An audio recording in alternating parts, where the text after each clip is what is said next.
Yo, Merry Christmas, y'all. Hope you're having a great Christmas.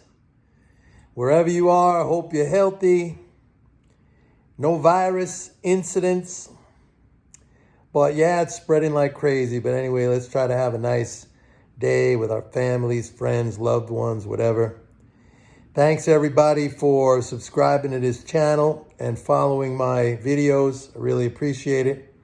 Got another week left in the year and then 2022, everybody. And as far as the market goes, I still see a lot of negativity out there, folks. So that leads me to believe that we're poised for higher averages.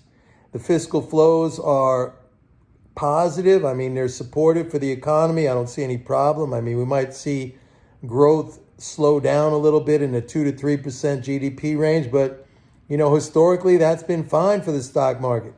And that will also help to relieve some of these price pressures that we're seeing. And again, I think in 2022, probably early on in the first quarter, we're going to see some relief in the supply chain issues. I've been telling you about the commercial and industrial loans at the banks, how they've been going up. And those loans are primarily used to finance inventory. So, you could kind of extrapolate from that. More inventory will be hitting the shelves, and that'll be a good thing. The only thing is we are facing the prospect next year of 3 Fed rate increases. And as you know, as I've been explaining, rate hikes, those are price hikes. The cost of credit is reflected in the cost of all goods and services. You hike interest rates, you hike the general price level. But fortunately, I think if that happens, it's going to happen alongside some relief in these supply chain issues. So maybe the two things will balance out. I would say this, though, with those rate hikes, it will keep the price level higher than otherwise would have been the case if we didn't have the rate hikes at all. So it's going to be an interesting year. I've been saying, basically going back to the 2020 election, I said we're not going to see any prospect for some sort of negative change in the fiscal situation, at least until 2022, the midterm elections. And even then, I said it's doubtful because, again, you would have to cut the 4 main spending items, which is Social Security, Medicare, Medicaid, and defense. And that's just not going to happen. And as a matter of fact, we're going to get an increase in Social Security payments this year in 2022. So that's going to be an additional positive. And as the Fed continues with its taper, more of that interest income is going to flow into the economy. That in itself is a fiscal expansion. So we're going to get that.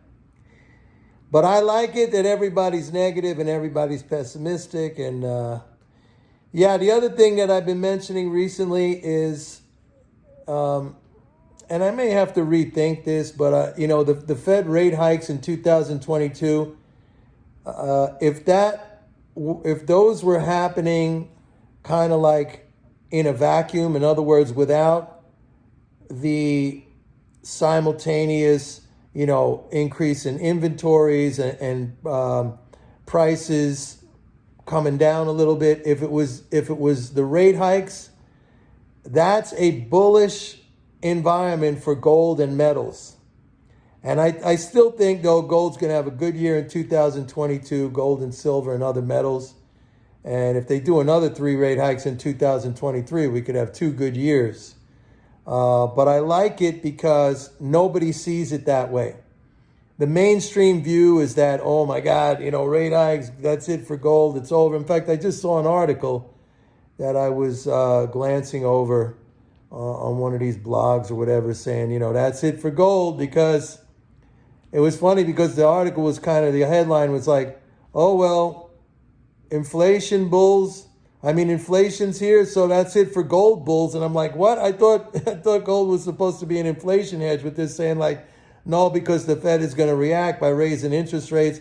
But that's exactly the kind of environment where you see gold go up. I mean, gold is going to respond to that price setting higher and higher by rate hikes. That's how it works.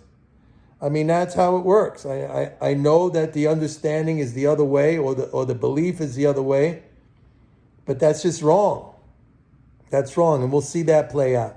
I said in a prior video, I said we're going to go back and we're going to revisit this, a year from now or whatever, and you're going to see that what I'm saying turned out to be right, as long as the Fed puts through those rate hikes. The rate hikes itself, I don't think they're going to have a negative effect on economic activity. You're talking about incremental hikes, 25 basis points at a time. I mean, the economy could definitely handle that. There might be some companies who are really, really leveraged. And even in that case, I don't see, like, people are talking about a debt crisis is going to come.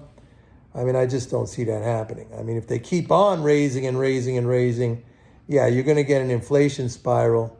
But we'll see. I mean, right now, I think the 3 rate hikes are what's forecast for next year, and we'll go with that.